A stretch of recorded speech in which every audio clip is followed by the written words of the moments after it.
प्रजासत्ताक दिनानिमित्त दर्यापूर येथे शासनाच्या वतीने नगरपालिका कन्याशाळा या ठिकाणी ध्वजारोहणाचा कार्यक्रम संपन्न झाला। उपविभागीय अधिकारी लोणकर साहेब यांच्या वतीने ध्वजारोहण करण्यात आले। या दरम्यान शहरातील सर्व सामाजिक कार्यकर्ते, पत्रकार बांधव व विविध शाळेतील विद्यार्थी व शिक्षक वृंद, पोलीस प्रशासनासह आदी मान्यवर ध्वजारोहण कार्यक्रमाला उपस्थित होते। ध्वजारोहणाचा कार्यक्रम संपल्यानंतर शहरातील विविध शाळा व महाविद्यालयातील विद्यार्थ्यांनी सांस्कृतिक कार्यक्रम प्रदर्शित केले। या कार्यक्रमावेळी उत्कृष्ट विद्यार्थ्यांचा प्रशासकीय अधिकारी व त्यांच्या वतीने शाल व श्रीफळ देऊन प्रमाणपत्र देऊन सुद्धा सत्कार करण्यात आला। या ध्वजारोहण कार्यक्रमाला तहसीलदार रवींद्र कांडजे, ठाणेदार संतोष टाले व सर्व प्रशासकीय अधिकारी उपस्थित होते।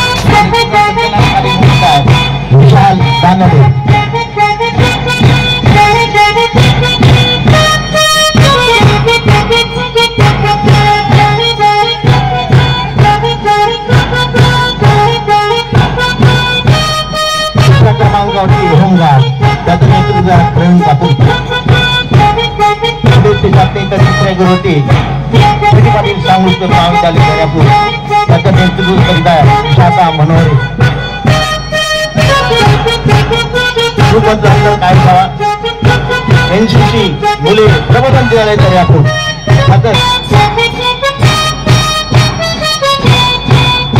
एनसीसी का खुली विभाग प्रबोधन दिले दर्यापूर नेतृत्व करत आहे।